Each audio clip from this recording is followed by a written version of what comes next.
The ship was breaking apart around me before I even understood we were falling. Metal screamed against metal, sparks rained down from the ceiling like angry insects, and the artificial gravity flickered so hard that for one sickening second I floated off my seat before slamming back down into it. Somewhere behind me, Vesa was shouting something in her own language, then catching herself and switching to the trade tongue we both understood. "Ethan, the left stabilizer is gone." I did not need her to tell me that. I could feel it in my bones, in the way the whole vessel tilted like a wounded animal trying to drag itself forward on 3 legs instead of 4. Through the cracked viewport, a gray moon rushed up at us, its surface a maze of jagged rock formations and deep black canyons that looked like open wounds in the ground itself. "Brace yourself," I said, my voice steadier than I felt. "This is going to hurt." I grabbed the controls with both hands, fighting a machine that no longer wanted to listen to me. Every alarm in the cockpit was screaming at once, a chorus of red lights and warning tones that blurred together into a single, deafening note of disaster. I forced the nose up, just enough, just barely enough, and the ship hit the surface at an angle instead of head-on. Even so, the impact was violent. I was thrown forward against the restraints so hard that the air left my lungs in one sharp burst. Something in the console exploded in a shower of sparks.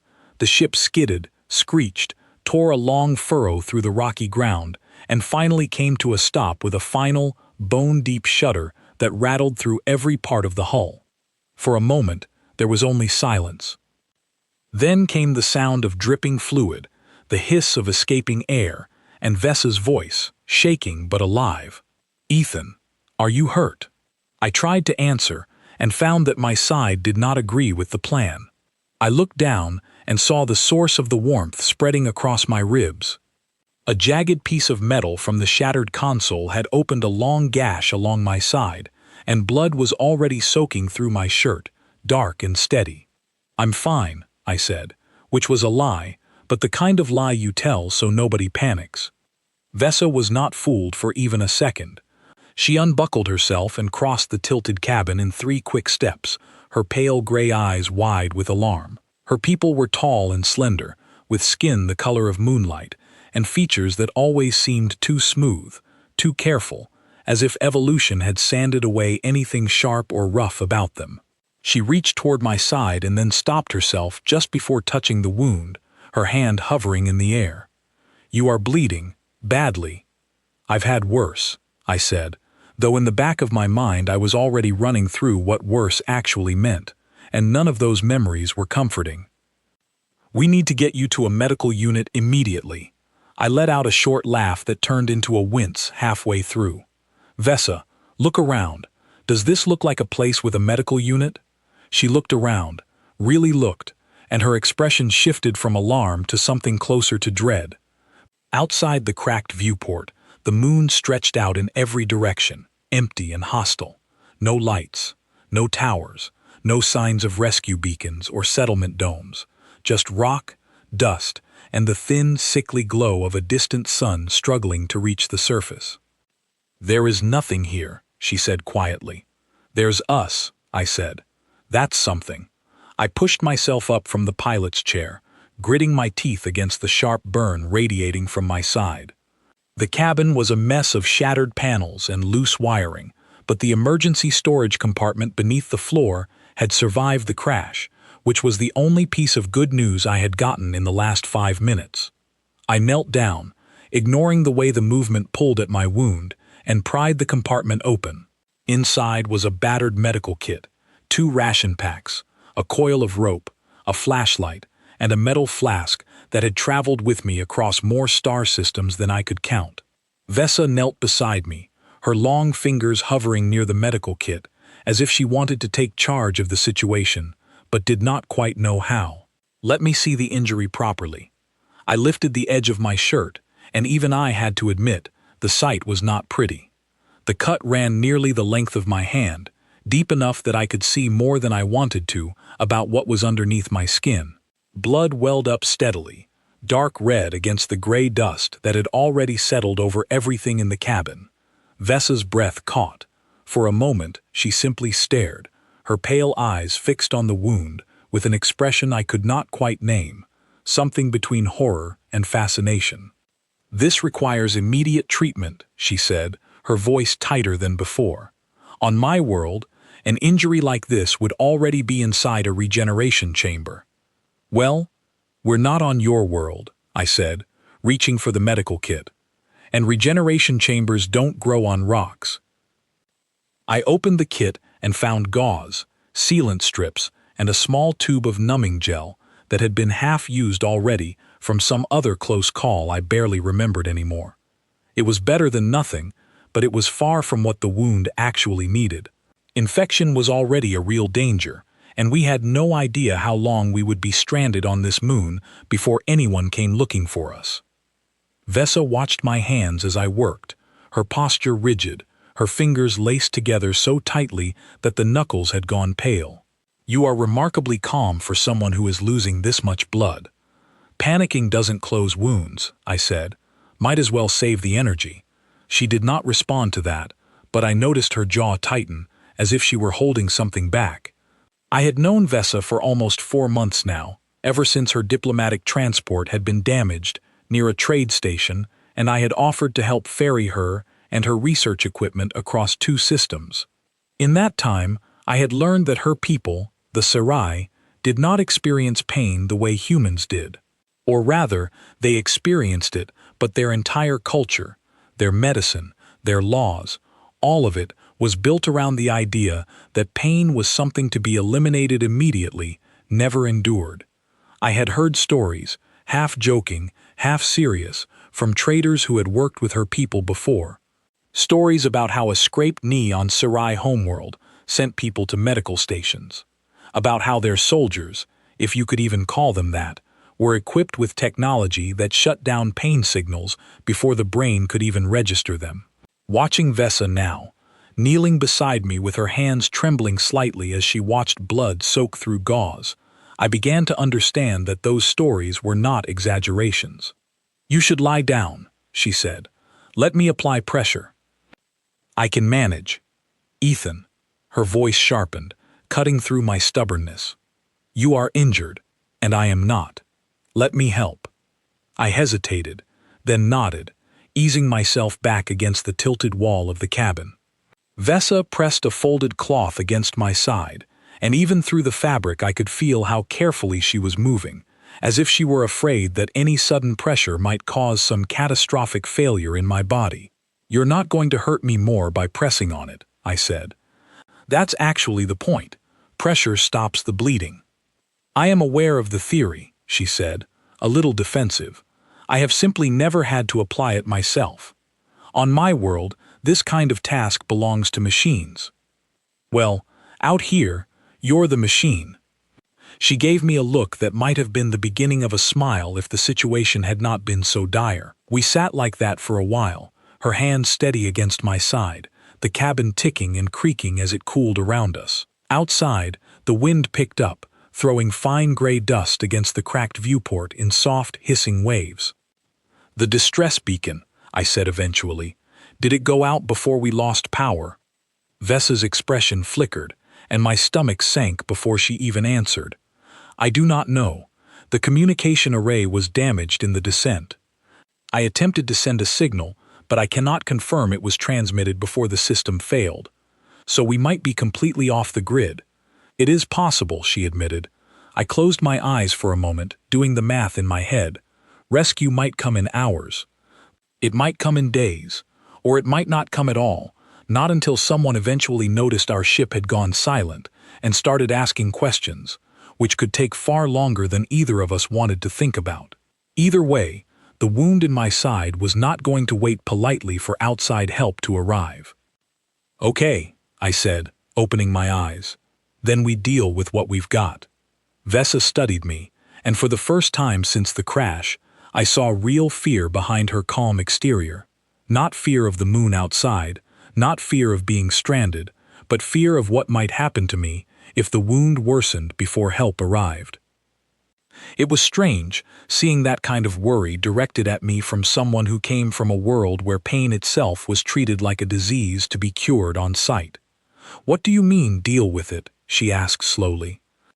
I reached past her toward the emergency compartment and closed my fingers around the metal flask sitting beside the ration packs. It was scratched and dented, its surface worn smooth in places from years of being carried through cargo holds, survival packs, and the pockets of jackets I no longer owned. I had never expected to actually need it for this. Vessa's eyes followed my hand, confusion written plainly across her face. "What is that?" "Something my people have used for a very long time," I said, turning the flask over once in my palm before meeting her gaze. "Long before we had regeneration chambers, long before we had much of anything, really." Her confusion deepened into something closer to suspicion. "It does not look like medical equipment." "It's not," I admitted. "Not officially, anyway. But it works, if you know how to use it." I unscrewed the cap, and the sharp, warm smell of whiskey filled the small space between us, cutting through the metallic scent of blood and burnt wiring. Vessa leaned back slightly, her nose wrinkling at the unfamiliar sharpness of it. "That is alcohol," she said, as if identifying a hidden threat. "I have read about human alcohol. It is a recreational substance, is it not? Consumed for pleasure or ritual, not for injury." "Usually, yes," I said, "but it has another use too. One that goes back a long way, before we had proper antiseptics, before hospitals, before any of the comforts your people take for granted." Understanding began to dawn on her face, slow and disbelieving, as if her mind was refusing to accept the conclusion her intelligence was leading her toward. "Ethan," she said carefully, "what exactly are you planning to do with that?" I looked down at the wound along my side, then back up at her steady gray eyes, and I gave her the kind of small, tired smile that I hoped would soften what I was about to say next. "I'm going to clean it," I said. The old-fashioned way. Her hand, still resting near my wound, tensed visibly. "You cannot possibly mean to pour that directly onto an open injury," she said, her voice rising slightly, the first real crack of alarm breaking through her usually composed tone. "The pain alone would be catastrophic." "It'll hurt," I agreed, "but infection out here would be worse, a lot worse, and we don't have anything else strong enough to keep it from spreading until help arrives, if help arrives at all." Vessa opened her mouth to argue, closed it, then opened it again, clearly caught between the instinct to stop me and the growing, horrified understanding that she had absolutely no better alternative to offer. "There has to be another way," she said, though her voice had lost some of its earlier certainty. "If you've got one, I'm listening," I said, "but we're running out of time to figure it out." She said nothing. Her silence was answer enough.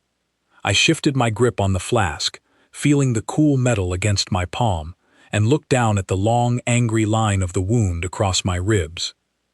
Blood still welled slowly from it despite the pressure we had applied, and even I could feel the first faint heat of something starting to build beneath the skin, a warning sign I recognized from experience I would rather not have had. "You might want to look away," I told her, "or don't. Your choice." Vessa did not look away.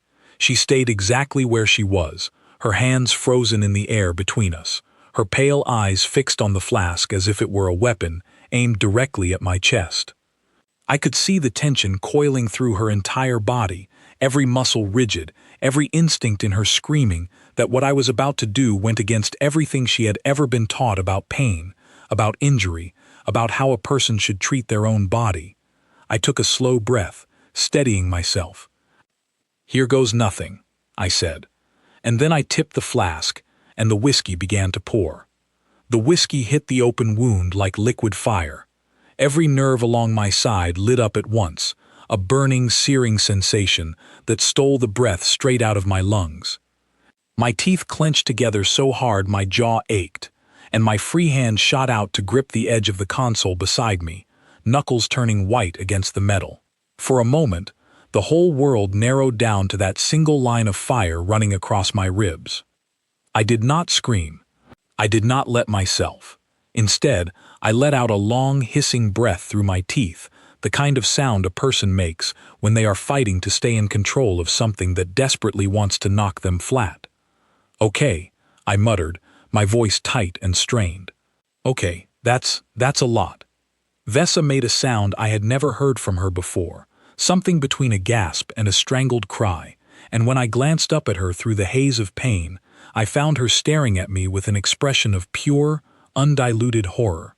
Her already pale skin had gone even paler, taking on an ashen, grayish tone that I had learned, over our months of travel together, was the Sarai equivalent of losing all the color in your face.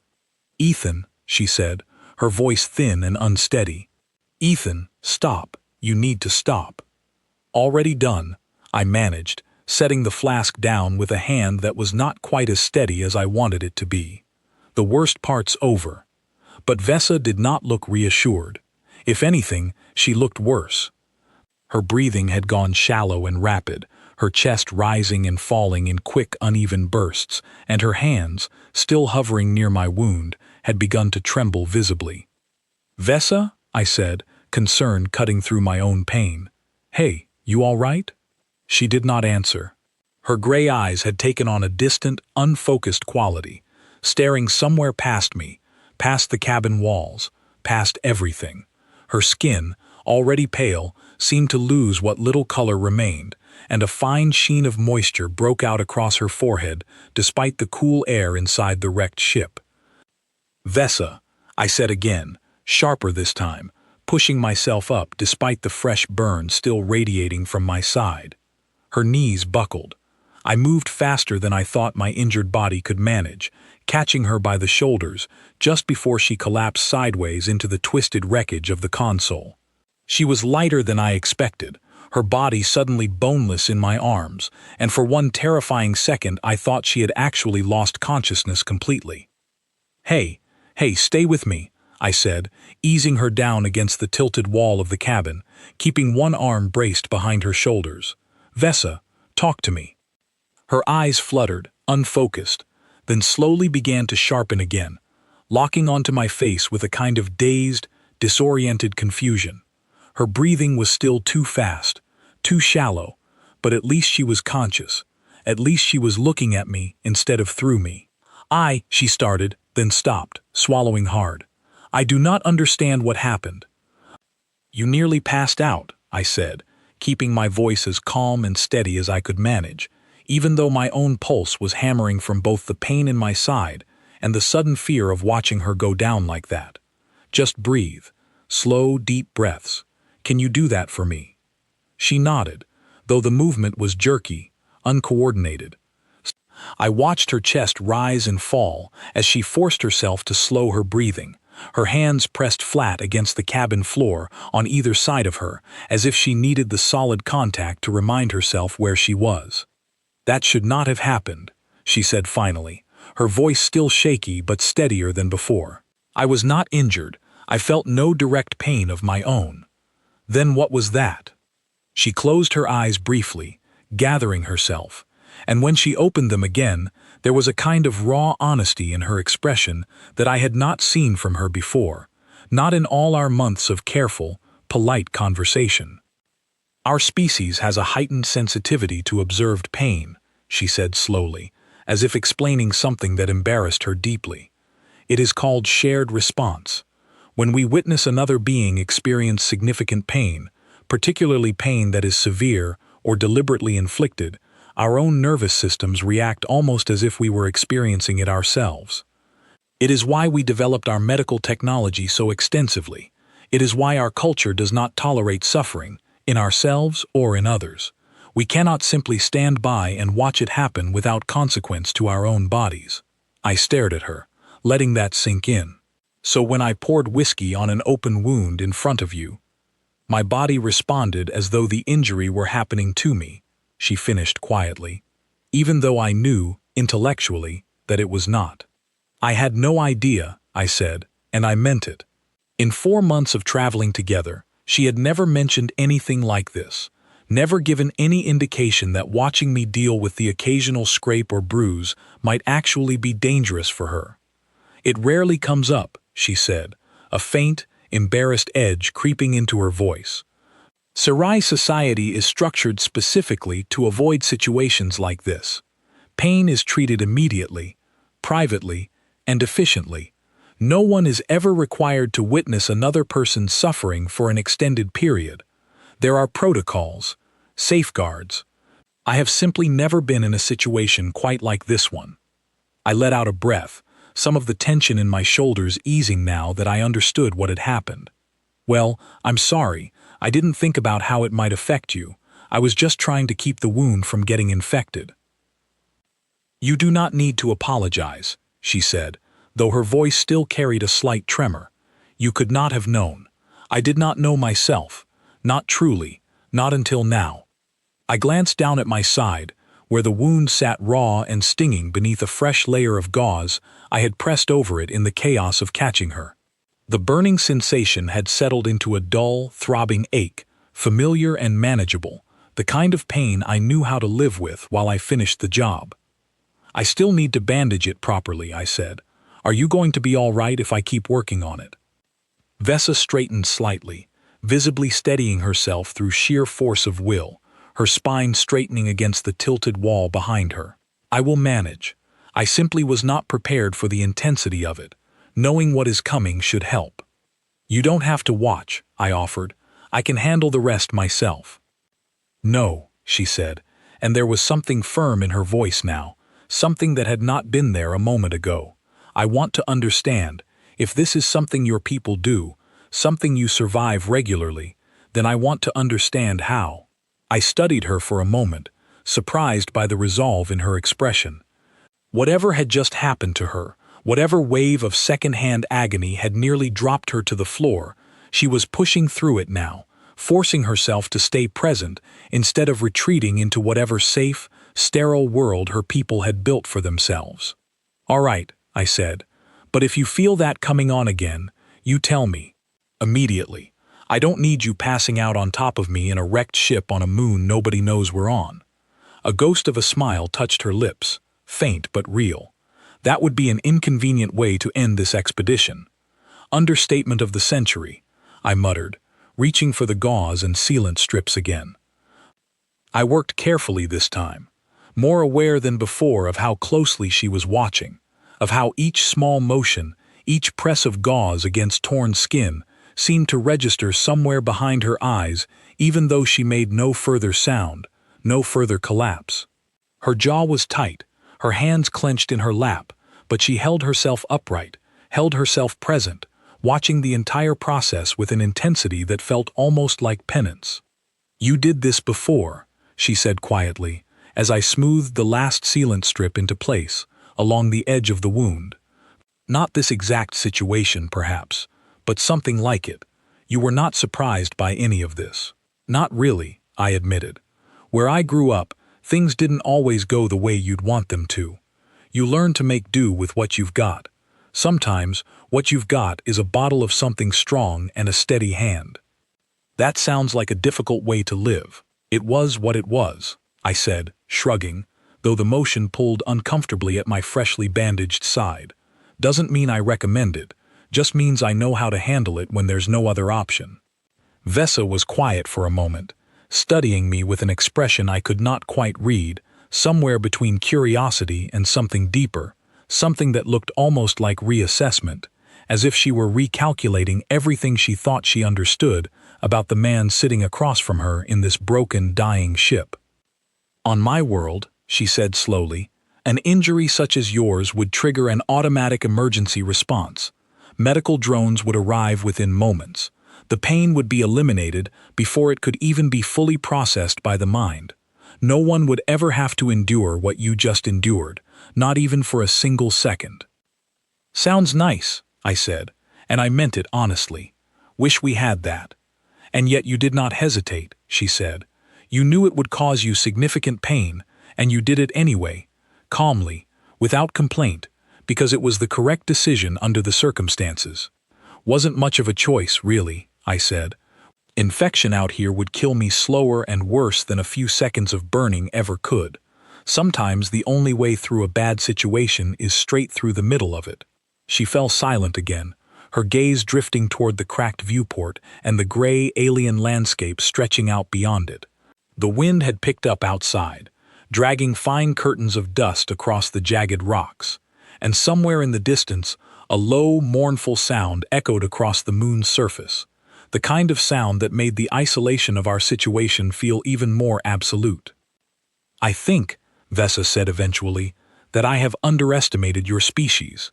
"Wouldn't be the first time someone said that," I replied, tying off the final strip of gauze and easing back against the cabin wall with a tired exhale. "Won't be the last either." "I do not mean it as a simple observation," she said, turning back to face me, her gray eyes steady now, cleared of the earlier haze. "I have read reports about humans. I have spoken with human traders, human officials. I believed I understood your capacity for endurance. But understanding something intellectually and witnessing it directly are very different experiences."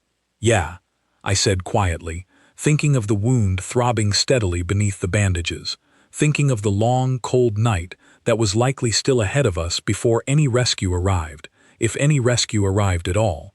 They usually are.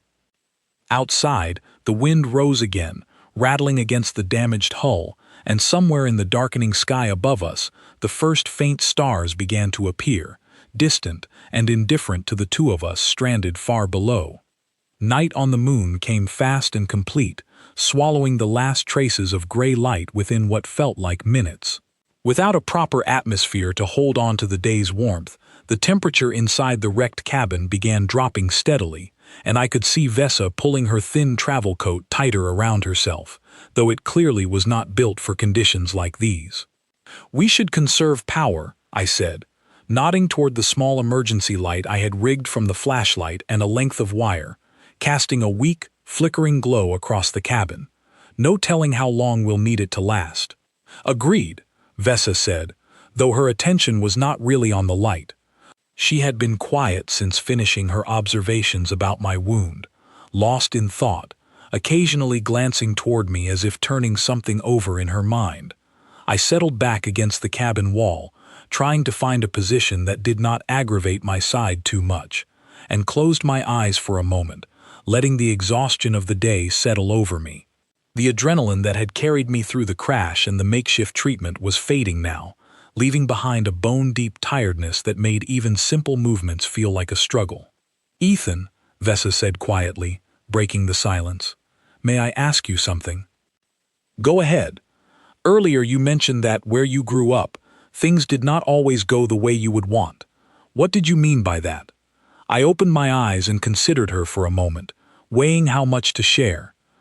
There was something different in the way she was looking at me now, something more open than the careful, professional curiosity she usually reserved for our conversations about human customs and history. "I grew up on a colony world," I said finally. "Out past the frontier settlements, where supply ships came maybe once every few months, if we were lucky. No hospitals nearby, no emergency response teams. If something went wrong, you dealt with it yourself, with whatever you had on hand, or you didn't deal with it at all." Vesa's expression shifted, something like understanding beginning to dawn. "That sounds extraordinarily difficult." "It taught you things," I said. "How to set a broken bone with splints made from scrap metal, how to clean a wound with whatever you had, even if what you had wasn't exactly designed for the job. How to keep working even when your body was screaming at you to stop, because sometimes stopping wasn't an option. And the alcohol," she said. "The whiskey, that was part of this education. My grandfather taught me that trick," I said, a faint smile tugging at the corner of my mouth despite everything. "Said it was older than he was, older than his grandfather probably, before we had proper medicine out on the frontier, before the supply routes got better. That flask was sometimes the only thing standing between a small cut and a serious infection. Burns like nothing else, but it works." "It seems like an enormous amount of unnecessary suffering," Vesa said, though there was less judgment in her voice now and more genuine curiosity. "On my world, we would consider such a method barbaric, primitive even." "Maybe it is," I admitted. "But sometimes primitive is all you've got, and you learn to be grateful for primitive when the alternative is nothing at all. She was quiet for a long moment, studying the flickering emergency light, her expression thoughtful. I have been thinking about something since the wound treatment. About what you said, that sometimes the only way through a bad situation is straight through the middle of it. What about it? On my world, we do not have a concept quite like that, she said slowly. We do not walk through difficulty. We eliminate it before it can become difficulty at all. Our medical systems, our social structures, everything is built to prevent suffering before it happens, rather than to endure it once it arrives. Sounds like a good system, I said honestly. I'm not knocking it. It is, she agreed. It has served us well for a very long time, but I am beginning to wonder if it has also left us unprepared for situations like this one.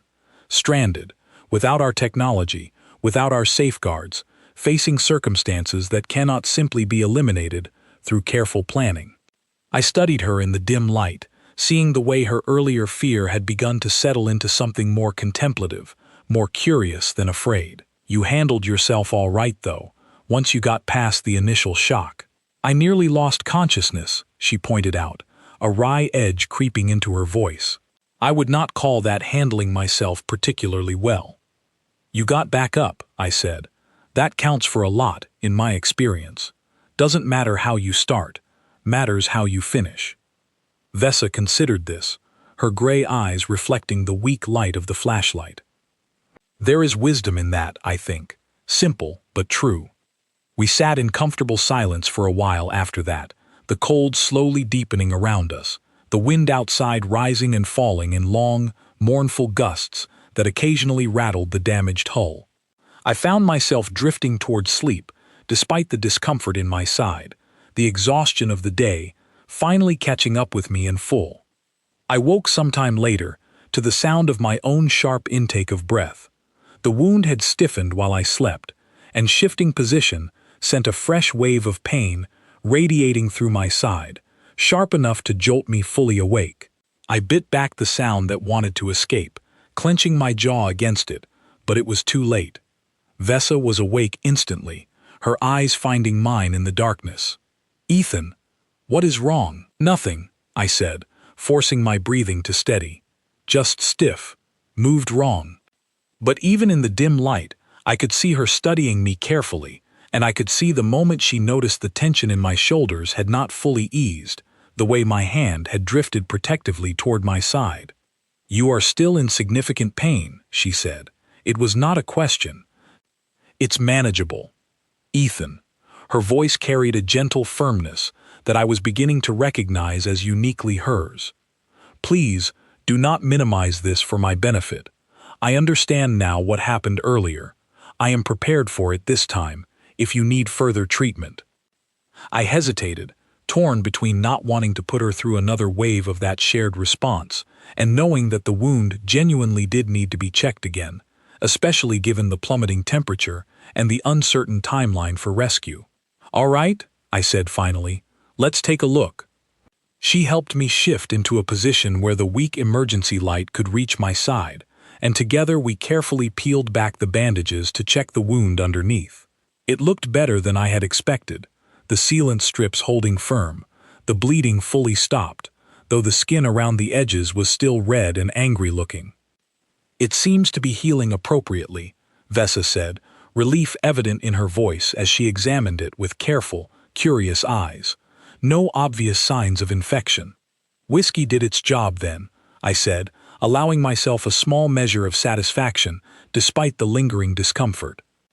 "I suppose it did," Vesa admitted, and there was something almost reluctant in her tone, as if conceding the point cost her something, though I still maintain that the method itself is deeply unpleasant. "Can't argue with that," I said, easing back against the cabin wall as she carefully rebandaged the wound with practiced, gentle hands. Somewhere along the way, in the space of a single terrible day, she had gone from someone who could barely watch me apply basic first aid to someone capable of handling a wound with steady, careful competence. "You're getting good at this," I observed. "I am motivated by necessity," she said, though I caught the faint hint of pride in her voice as she finished securing the bandage, and by the fact that our survival may well depend on it, given the uncertainty of when rescue will arrive. As if in answer to her words, a distant, rhythmic beeping sound suddenly cut through the silence of the cabin. We both froze, staring toward the source of the noise, a small auxiliary panel near what remained of the communications array. "Is that?" I started, hope flaring sharp and sudden in my chest. "The emergency beacon," Vesa said, already scrambling toward the panel, her earlier caution forgotten in the rush of excitement. "It must have reactivated once the primary system stabilized." "Ethan, I believe it transmitted successfully before the crash after all." I pushed myself up despite the protest from my side, moving to join her at the panel, watching as the small display flickered weakly to life, showing a faint, intermittent signal pulsing outward from our position. "How long has it been broadcasting?" I asked. "I cannot be certain," Vesa said, studying the readout with intense concentration. "But if it has maintained even a partial connection since before the crash, there is a possibility that someone has already received our distress call." Hope was a dangerous thing to hold on to in a situation like ours, but I felt it building anyway, warm and fragile in my chest, despite everything telling me to stay cautious. "So there's a chance."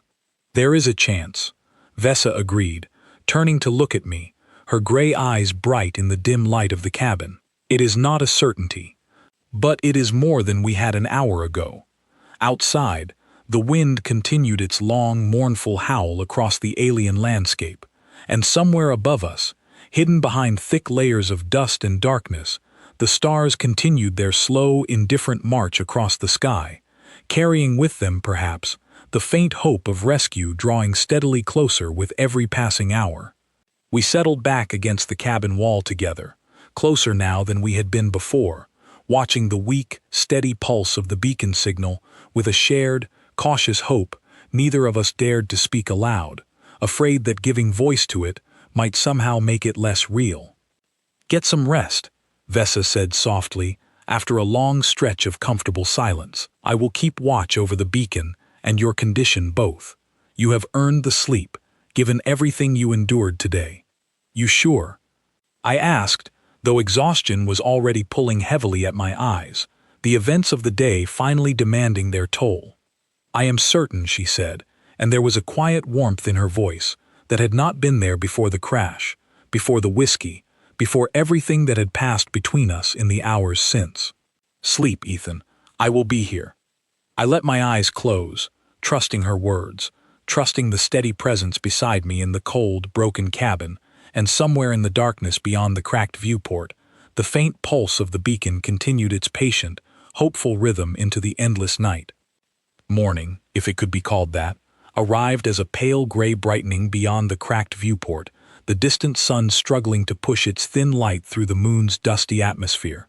I woke stiff and sore, my side aching with a dull, persistent throb, but the sharp burning pain of the night before had faded into something far more manageable.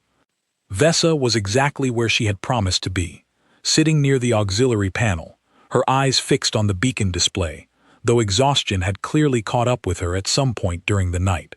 Her head was tilted slightly, her breathing slow and even, and for a moment I simply watched her, grateful for the quiet, steady presence she had become over the course of one impossibly long night. She stirred as I shifted, her eyes opening immediately, sharp and alert despite the fatigue evident in the tightness around them. "Ethan, you are awake. How do you feel?"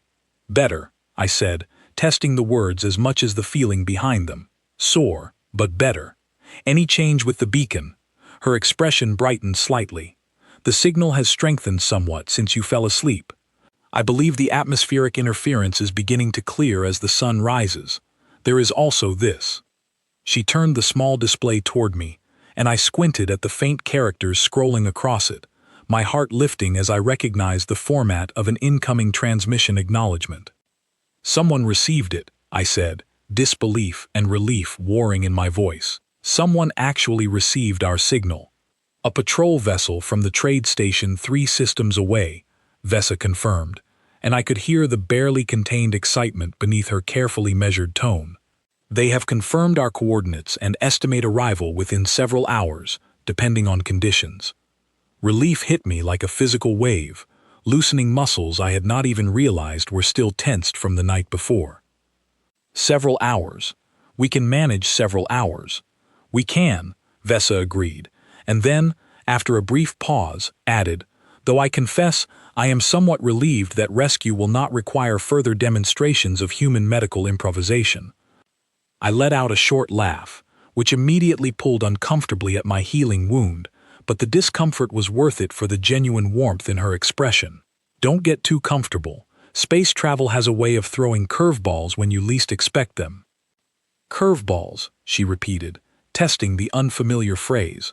Another human expression, I take it. Something like that. We spent the next several hours in a strange, comfortable limbo, waiting for rescue while conserving what little power remained in the ship's systems. Vesa, apparently unable to simply sit idle now that the immediate crisis had passed, occupied herself by asking questions, a steady stream of careful, thoughtful inquiries about human history, human medicine, human resilience in the face of hardship. Tell me more about your grandfather, she said at one point, settling more comfortably against the cabin wall beside me. The one who taught you about the whiskey. Tough old man, I said, smiling slightly at the memory. Grew up even further out on the frontier than I did, back when the colonies were barely getting established. He used to tell stories about setting his own broken arm once, out in the middle of nowhere, because the nearest help was 3 days away by foot. Vesa's eyes widened slightly. He set his own bone? Without assistance? Splinted it with branches and strips of cloth, then walked the 3 days to get it looked at properly, I said. Said it hurt worse than anything he'd ever experienced, but he didn't really have a choice. Sitting still and waiting wasn't going to fix the arm, and it wasn't going to get him home either. That is remarkable, Vesa said, and I could hear the genuine awe in her voice now, stripped of the earlier horror that had colored her reactions to similar stories.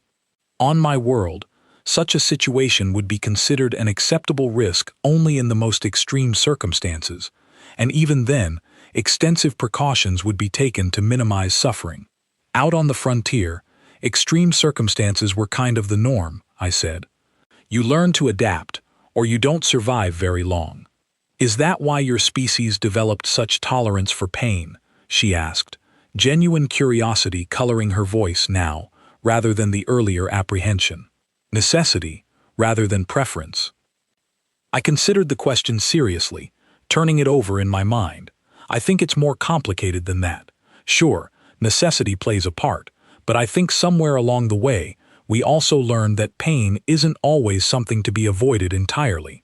Sometimes it's information. Sometimes it's the price of doing something worthwhile. Athletes push through pain to get stronger. Doctors used to operate without proper anesthesia because the alternative was letting people die untreated. Soldiers stitch themselves up in the field because waiting for proper medical care might mean not making it back at all. You speak of it almost as though it holds value, Vesa said slowly, as if trying to fit this concept into a framework her culture had never quite developed.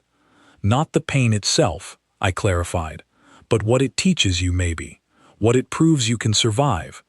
There's something to be said for knowing you can get through something terrible and come out the other side still standing, still capable, still yourself. Vesa was quiet for a long moment, processing this, her gray eyes distant and thoughtful. On my world, she said finally, we have eliminated nearly all forms of unnecessary suffering. Our medical technology can heal almost any injury instantly, painlessly. Our society has structured itself entirely around the prevention of discomfort in all its forms. I have always considered this among our greatest achievements. It probably is, I said honestly. I'm not saying suffering is good, or that you should go looking for it. Your way sounds a whole lot better than mine, most days.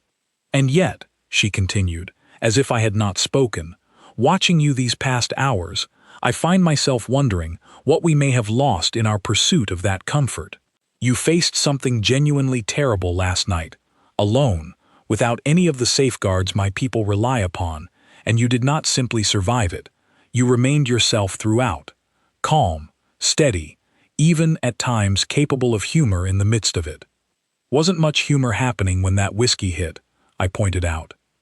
A faint smile touched her lips, perhaps not in that exact moment, but before and after, certainly. I do not believe my people could claim the same resilience if placed in similar circumstances. We have never needed to develop it. Maybe that's not such a bad thing, I said. Needing that kind of resilience usually means something's gone pretty wrong in the first place. Perhaps, Vesa allowed. But I cannot help but wonder if there is value in knowing you possess it, even if you never need to call upon it. A kind of quiet strength, held in reserve. I thought about that for a while, watching the pale light strengthen beyond the cracked viewport as the moon's slow rotation brought us further into what passed for daylight in this desolate place. There was something in what she was saying that resonated with me, something about the difference between comfort and capability, between a life free of hardship and a life equipped to handle it when hardship arrived anyway, uninvited and unavoidable.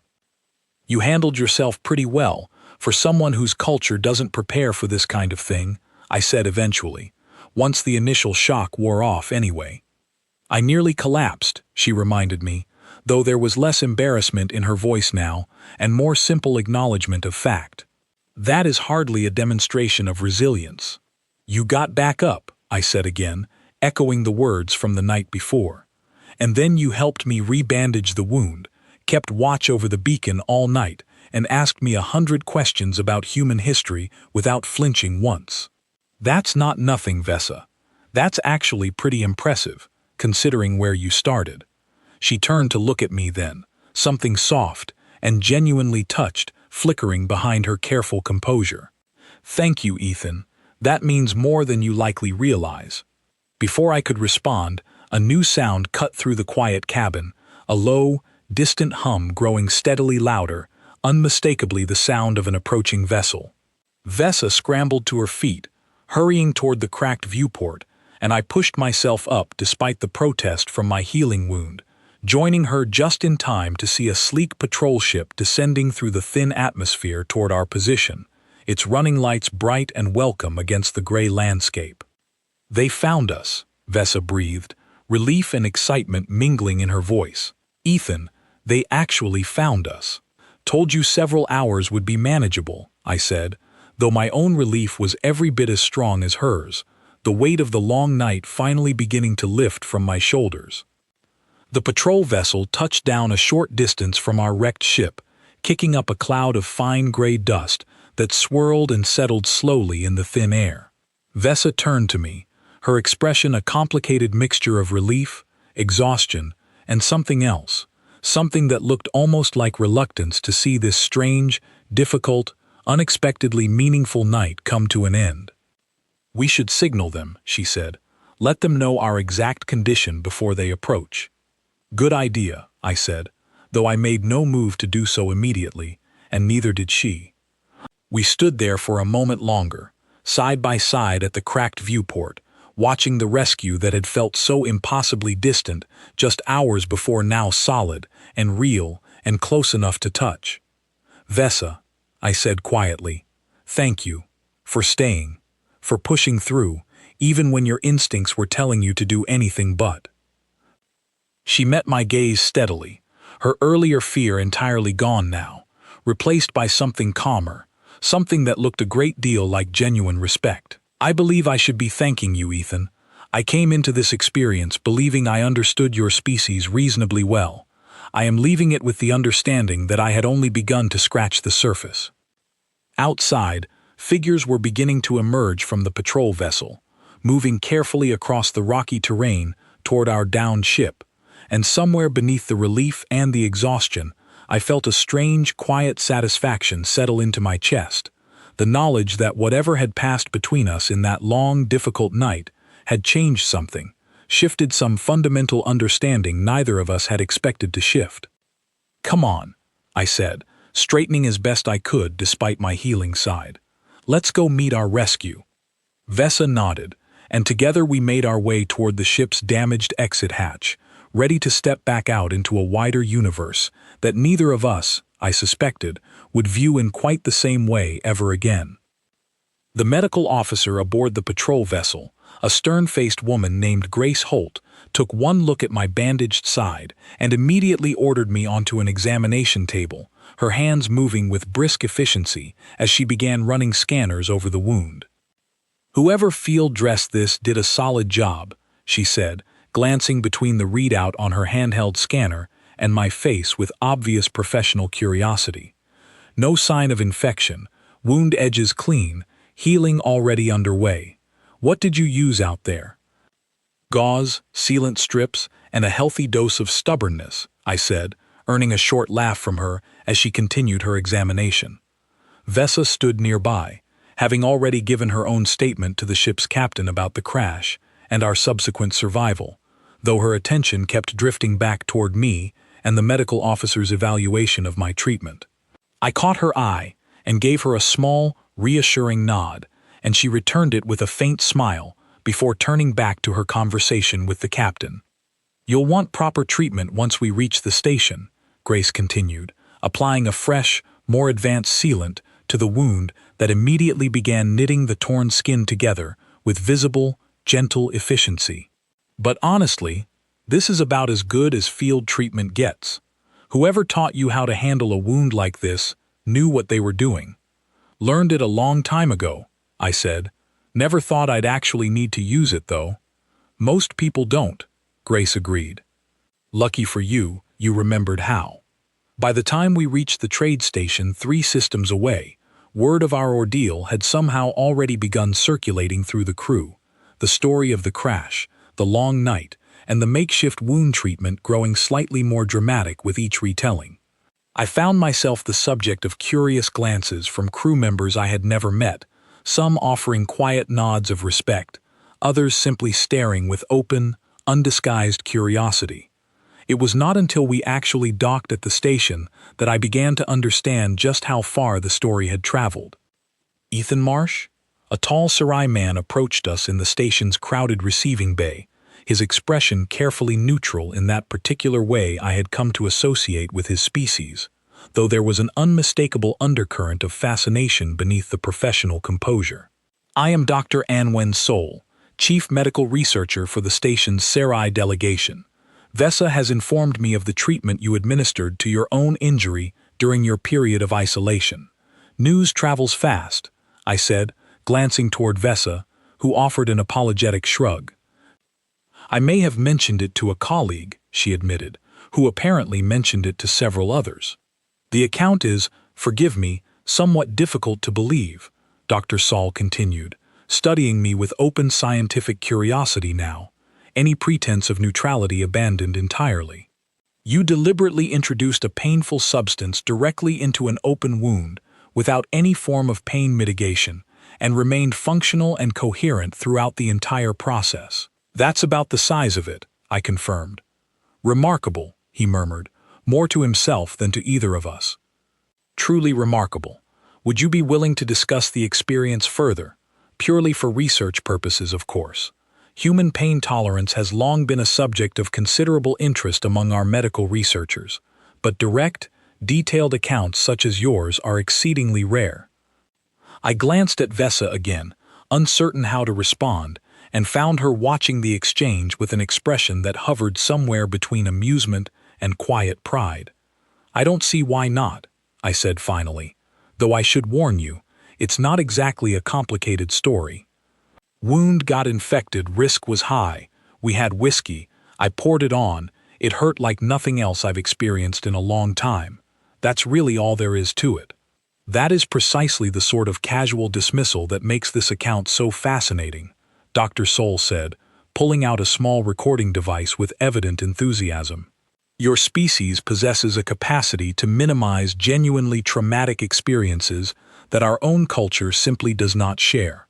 I would very much like to understand more about how this capacity develops."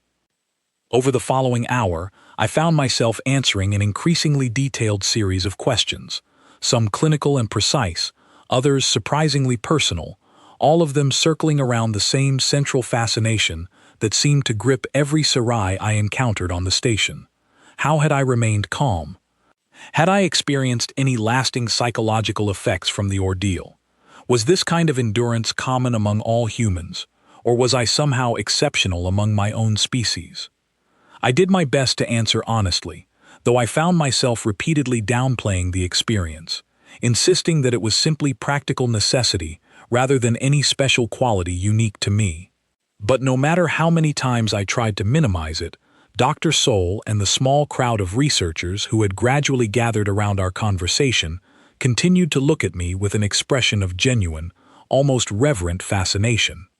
"You must understand," Dr. Saul said eventually, setting aside his recording device, "that what you describe as simple practicality represents, to us, an almost incomprehensible act of will.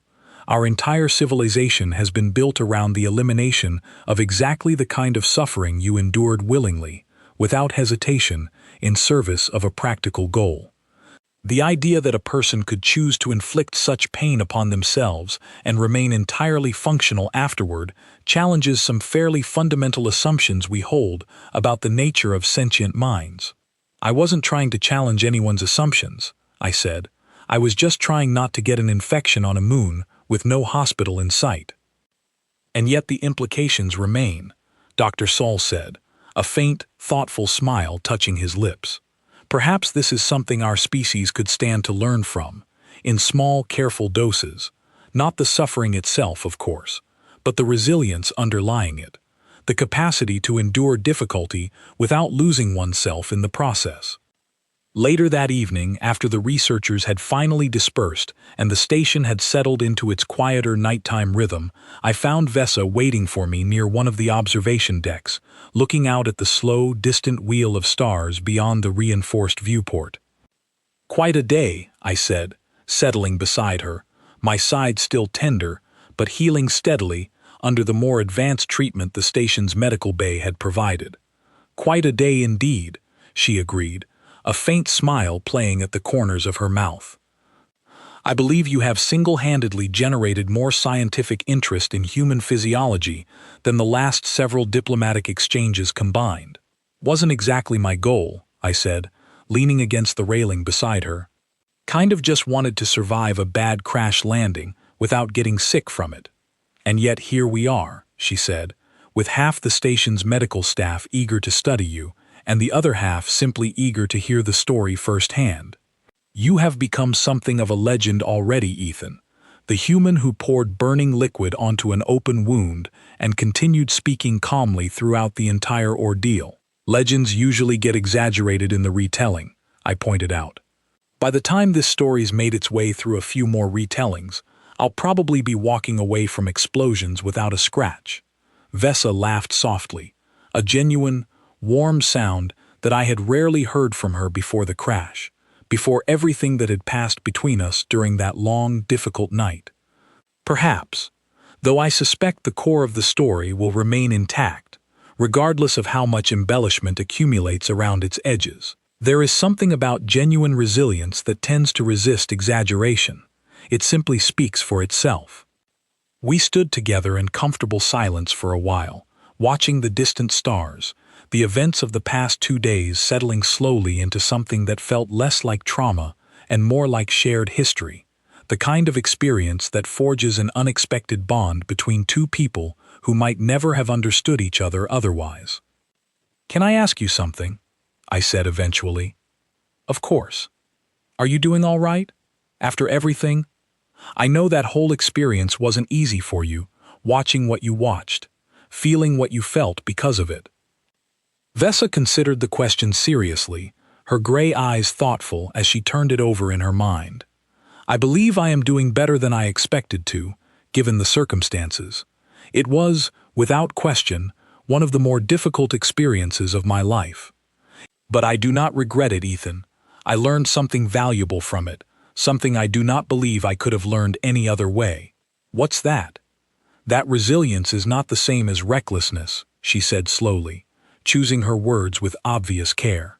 "That enduring difficulty, when necessary, does not diminish a person, but rather reveals something essential about who they truly are underneath the difficulty. I watched you face something genuinely terrible, and rather than being broken by it, you simply adapted, endured, and continued forward.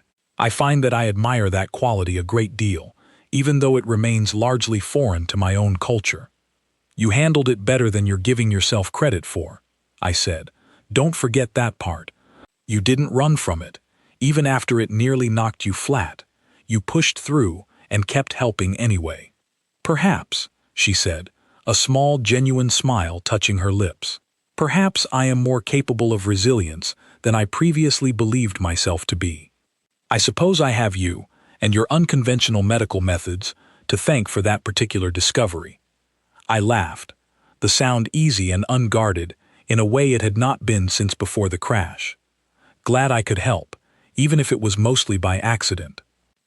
Days later, as I prepared to continue my journey and Vesa prepared to return to her diplomatic duties, she stopped by my quarters one final time, a small, wrapped package in her hands.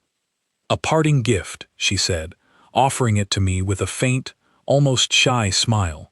Though I suspect you may find it somewhat amusing, given the circumstances of our shared ordeal. I unwrapped it carefully and found, to my genuine surprise, a small, elegant flask, clearly Sarai craftsmanship, its surface etched with delicate, flowing patterns unlike anything I had seen in human design. I had it filled, Vesa said, with a Sarai equivalent of your whiskey, though I am told it is considerably milder in its effects. You're planning on carrying a flask now? I asked, genuinely surprised. I am considering it, she admitted, a faint blush of color rising in her pale cheeks.